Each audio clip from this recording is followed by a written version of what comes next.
Hello, I'm Chris Calver and welcome back for another VEXcode IQ blocks tutorial. This is the second in the series of tutorials. We're going to be adding semi-automation to driver control. So if you saw the first video, we just did some basic configuration, how to set your robot up using the simple devices menu. Now what we're going to move on to is a bit of semi-automation, which is a really useful thing, especially in the VEXIQ challenge. So quite often robots are used to do repetitive tasks, things that need to be done over and over again. And this is really true in things like the VEXIQ challenge and the VEX Robotics competition. You have a task, you have objects that you need to manipulate, and quite often you need to do those again, and you need to do them within known criteria. So if you think about the Ringmaster game, for example, you knew what the height of the poles were that you needed to place the rings onto, or in Next Level, you knew the height of the hub, so as you were stacking them, you knew what height you needed to lift to for the first layer, the second layer, the third layer, and so on. And with Squared Away last year, very much the same, placing cubes on platforms, and the platforms were of a known height. So there was semi-automation you could do. What I mean by semi-automation is, rather than your driver having to think about moving things like a lifting arm to a known position, you can just program a button on your controller. So you press that button and the robot will always go to the same height over and over again. So, real world example is if you're stacking hubs in the Next Level game, you could have had separate buttons for first layer, second layer, third layer, and that way each time you have a hub and you want to get there, rather than trying to position the arm to the right height, and if you can't quite see that goal in that corner, you can just hit a button, move it straight to the right height.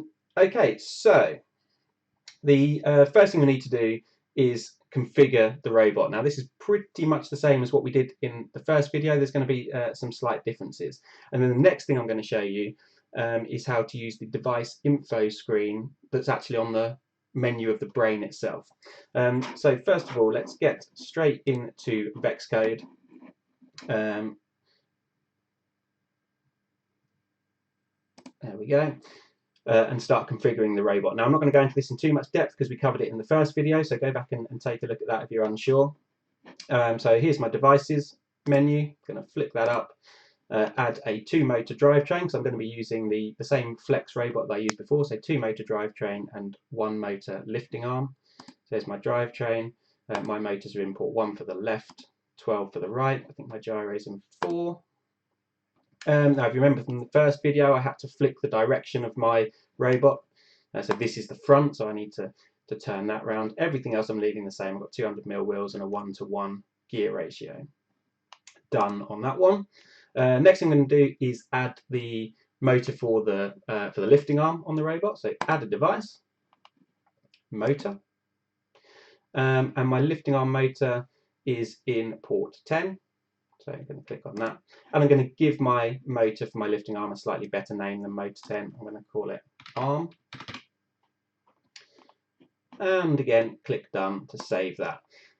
Final thing I want to do is put my controller in, because we're going to be doing some driver control. Whilst there's a bit of code in here for the semi-automation, it's a driver control project, so we need the controller in. So again, add a device and add the controller.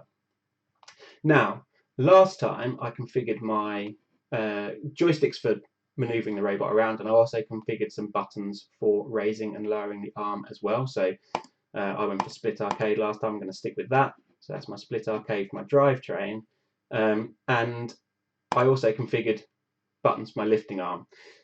You can do that, and I'm going to show you an alternative way of achieving exactly the same thing. As with a lot of things in programming, there's many ways to achieve the same outcome, and that's no different with this. I'm going to show you the other way to do it first, because it's the way I prefer, and I'll try and explain a bit about why I prefer that as we go through. So for now, I'm not going to configure a lifting arm in this configuration. I'm going to do everything there in code. Okay. One thing I'm definitely going to need to do is, like we did last time when I explained what the different braking modes were, or the stopping modes for the motors, we're going to need to set the lifting arm motor to holding. So my first block attached to my when start is going to be this one, stopping mode. And I want to set my arm motor to hold. Okay. Now the next thing I need to do is I need to work out what height my arm needs to be at. Now this is not going to be a fine art. There's going to be some tweaking needed, but you can get a rough idea using what's called the device info menu on the brain itself. So if we flick over just to my field view for a moment first. So at the far side of the field there I have a platform, and I've got a little object at the back there, the little orange object. I'm going to lift that up, and I want to be able to place it onto this platform here, which is of a known height. So that's really useful. I can use the device info menu to know how many rotations or how many degrees that lifting arm motor needs to turn to get me to that height. So to give you a bit of a view of that, I'm going to unplug my lifting arm motor on my robot for a sec. And I have another brain set up here with a nice long cable in it. I'm going to plug into that motor. And the reason I'm doing this is because then I can show you on this screen the device info. So let me just flick to another camera. There we go. So we can see this other brain that I'm looking at. So sorry, this isn't the best image. The camera has trouble dealing with the bright backlight of the brain and showing us the buttons as well. But what I need to do first is go into the settings menu on the brain. So you can see that down at the bottom here it says settings. It's the X button. So if I press the X button on the brain, that takes me to the settings menu. The second item on that menu is device info. That's the one I'm interested in. So I'm going to move down to that and press the tick button to get into device info. And then you can use the up and down buttons to scroll through all the ports on the brain and see what devices are plugged into them. And you can also see some of the data that those devices are returning. Now, I've only got one thing plugged into this temporary brain. That's that motor that I put into port 10, which is my lifting arm. So I'm going to go down to port 10. And now we can see some data from the arm. We can see the speed that it's running at in RPM. We can see the angle that it's at, and we can see the number of turns that it's done. So the angle is in degrees. And that's what I'm going to be using in my program. You can also use turns as well. That's absolutely fine. In some ways, turns is a little bit easier, and you'll see why in a minute.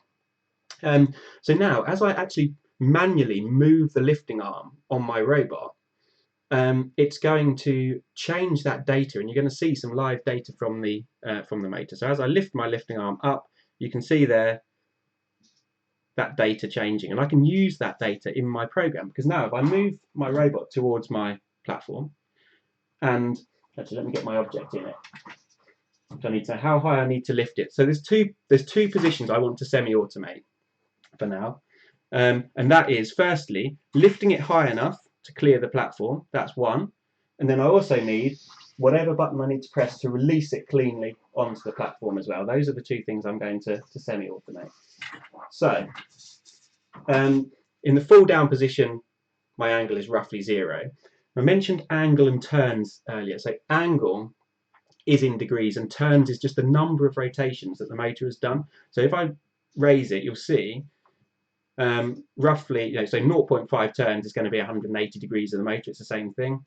And as I get up to the top, when I get up to 360, so one turn, you'll see that turns is cumulative. So that will then go to so maximum height on 1.1 turns. But you can see the degrees, the angle has gone 360 and then back again. So if you're using degrees, you just need to remember if you've gone past 360, it's 360 plus whatever you're on now, so 62. I'll tell you what, for this video I'm going to use turns because it's so much easier if I just say it's 0.94 turns or 1.01 turns or whatever it needs to be. So I'm going to get my object in there, and I'm going to lift it up manually to the height it needs to be to clear the platform. So let's say 0.9 turns there. So that's my first height. I'm going to make a note of that in VEXcode. So here's a handy tip for you. In VEXcode, if you right click anywhere in the screen, you can say add a note, and it gives you like a little sticky note. Handy, just it doesn't do anything in your program, it's just a handy place to jot things down. So back to the brain again. So to lift up onto the platform, I'm going to start with 0.8 and we'll see how we go from there. So 0.8 returns, let's make a note of that. 0.8 platform. And then what do I need to have to release it? So about there. So I'm going to say 0.6 for my release for now.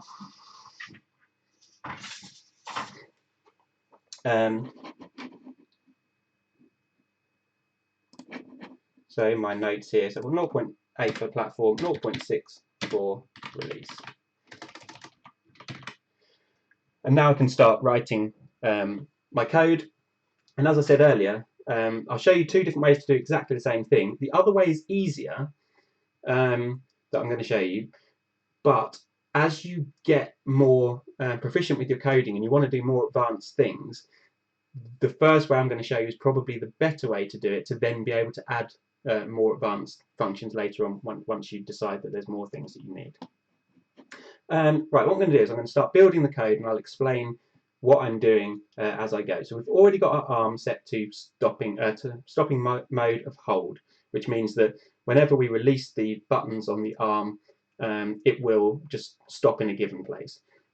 I'm going to program a couple of buttons. So firstly, I'm going to have the normal buttons that you'd press to just manually control the arm to any height you like. It's always good to have that as a fallback, not just having automation. So if your automation goes wrong, at least you can go back to fully manual control then to take over. So that's the first thing I'm going to add. So I'm going to add first the forever loop. And the reason we're doing that is because we want the program to be constantly checking the inputs from the controller to see what it is that we're pressing. The next thing I'm going to do is add two if-else loops. I'm going to put two, and I'm going to put the second one inside the else of the first one.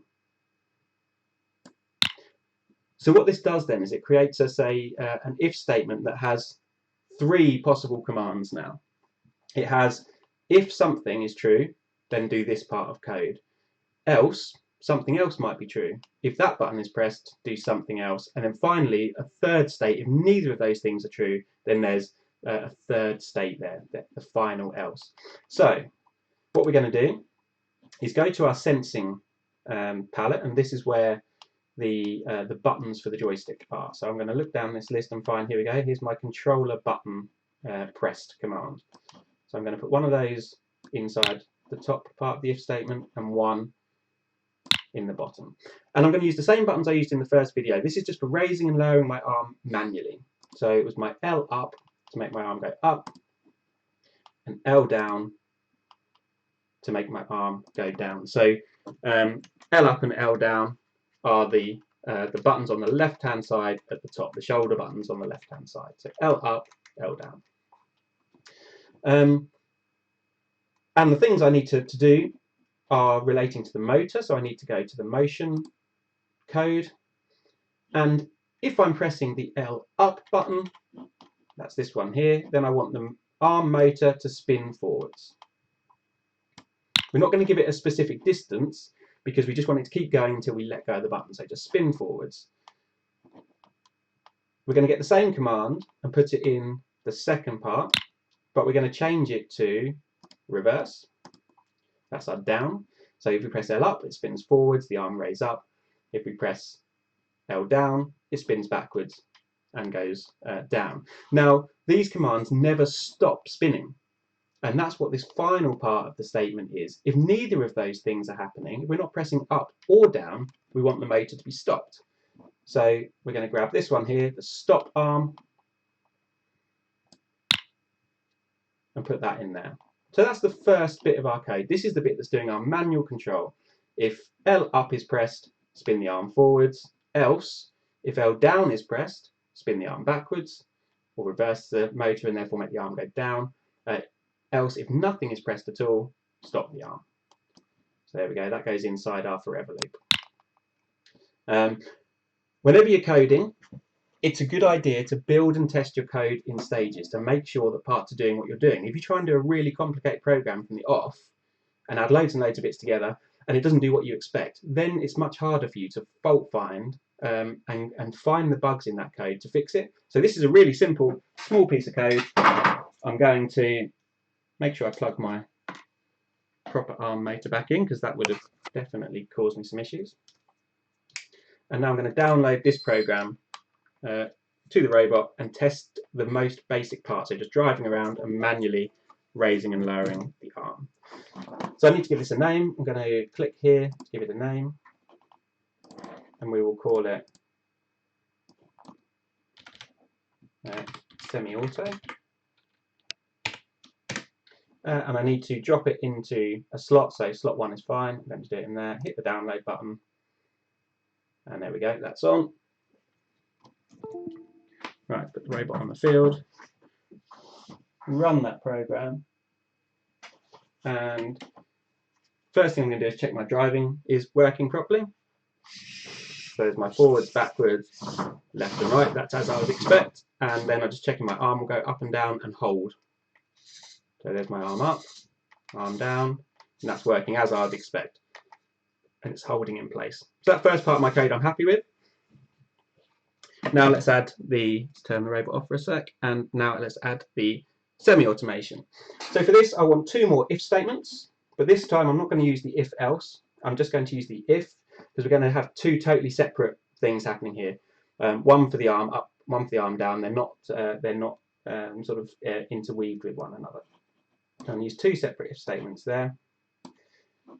I'm going to go back to my sensing to find my buttons again, my controller press buttons, and put one in here and one in here.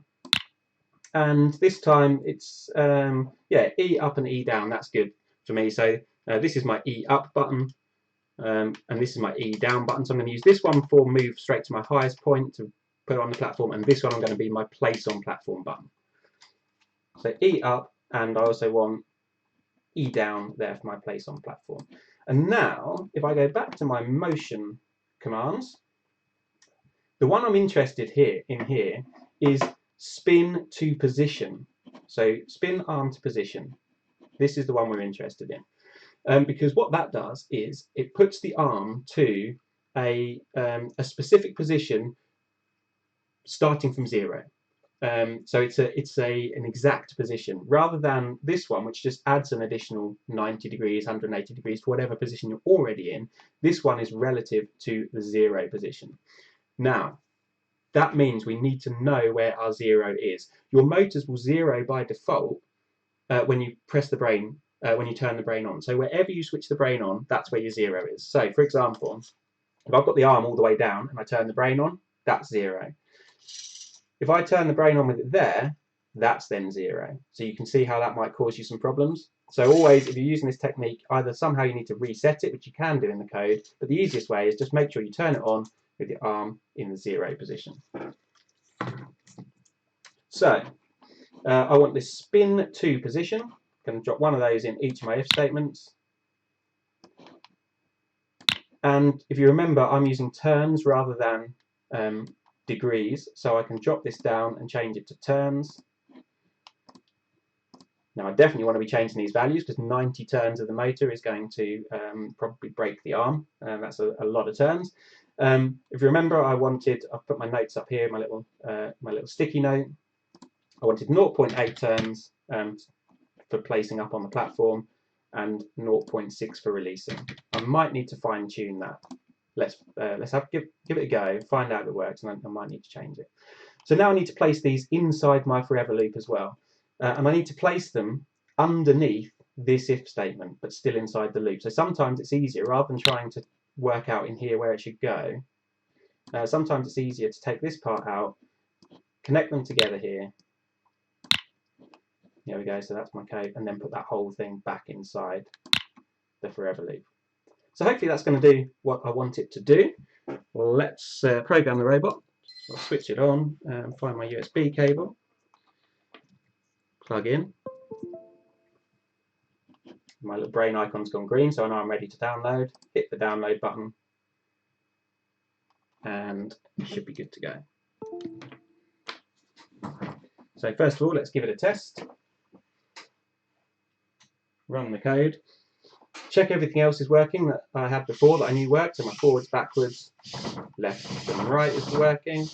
My manual control of the arm, still working. And now I'm going to go for my automation. So I'm going to press my highest button, my top of the platform, and it just moves on its own all the way up to there. So here's my controller. And now I'm going to press the lower button, and then it moves down to there. So that should be my release height. So then again, if I press this one, up to the highest point, and that's my release. I've still got my manual control as well for fine tuning, but wherever I start from here, it doesn't matter if I start from the bottom, the top, or whatever, because this was relative to the 0 position, these will always go to the same, back to the same position automatically without me having to guide it. So let's see if I got those numbers anywhere near correct. Put my object out, and I'll go and collect the object. Now press my automated button for up to the platform height, lift the object up. Now I can drive over to the platform. So it's a little bit low at the moment. I need to raise that one up. It's a little bit low as it is, so 0.8, not quite high enough. So I'm going to bring it back. I'm going to change that to 0.9, just to fine tune it a bit. It might be somewhere between the two. So 0.9 there.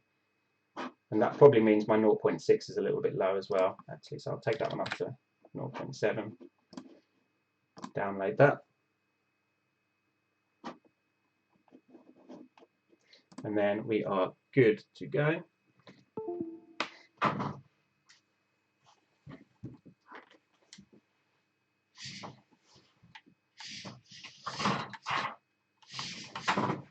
Right, let's collect the object up to the platform height. That's looking pretty good now. Now check my release height. Perfect, that's absolutely perfect. So now I've got my semi-automated buttons that just allow me to place those straight on. If you imagine in a competition environment, when you've got the pressure of your 1 minute match and you need to get these things done quickly, not having to manually line them up, just knowing that a press of a button, it's always going to place you on the platform or move to the right height for the goal or whatever it might be. It's a really, really useful skill. So that's my preferred way of doing it. I'm going to show you the easier way of doing it now. And try and explain why I don't like that so much.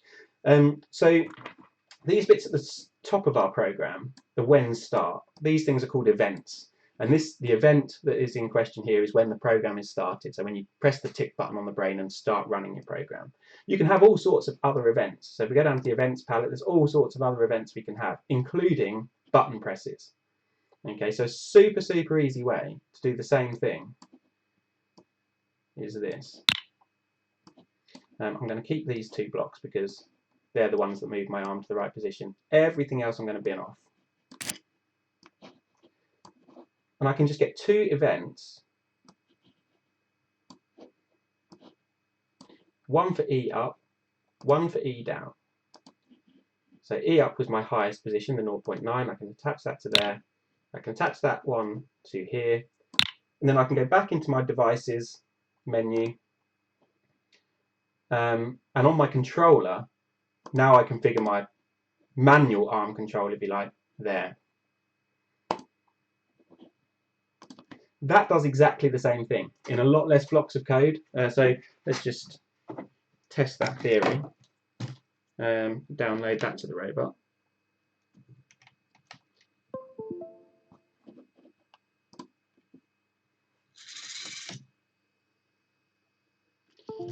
And run that code.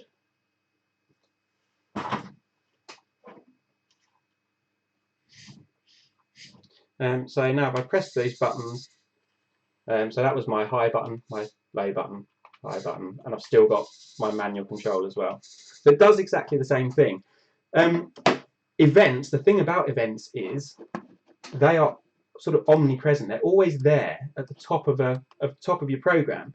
So I can't stop them from being an event anymore. So if I then later on in my program had a different part that I wanted to use the same buttons for something else and go into a different loop and do different stuff, if I have that configured in events, I'm kind of stuck with it for the whole program. And so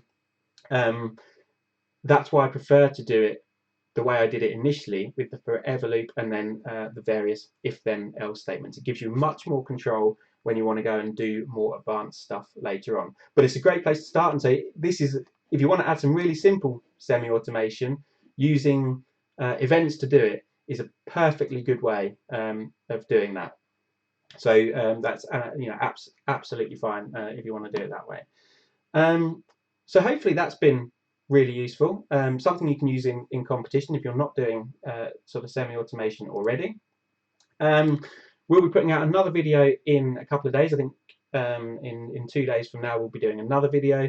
The next one is going to be looking at simple autonomous movements, so doing away with the remote control and going purely to autonomous movements. So join us again for that one, and thanks very much for watching.